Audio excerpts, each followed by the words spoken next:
Ruf mich nicht an, weil du weißt doch genau, dass ich nimmer mehr will und dann nimmer mehr kann. Bitte ruf nicht an. Ruf mich nicht an, weil ich hör nur die Stimme und dann schlaf ich nicht ein, bis ich wieder die blöden Tabletten nehm. Weit hast mich gebracht, ich steh auf in der Nacht und dann geh ich spazieren. Ganz ohne Grund, ich hab nicht einmal einen Hund zum Essen vieren. Und wenn ich heimkomm, ist alles wie's war und mein Polster liegt immer noch. Und nach deine Haare hörst du wieder neu.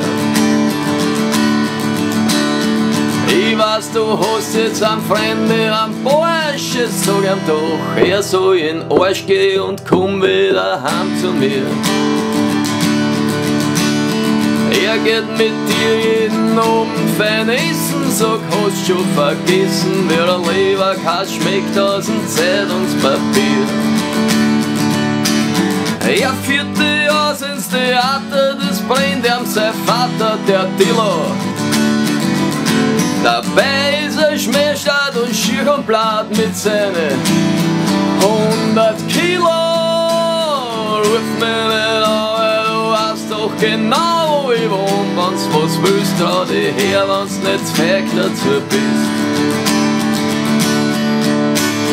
Ruf mich nicht an, weil du weißt doch genau, wo ich wohn. Wenn's was willst, trau dich her, wenn's nicht fähig dazu bist.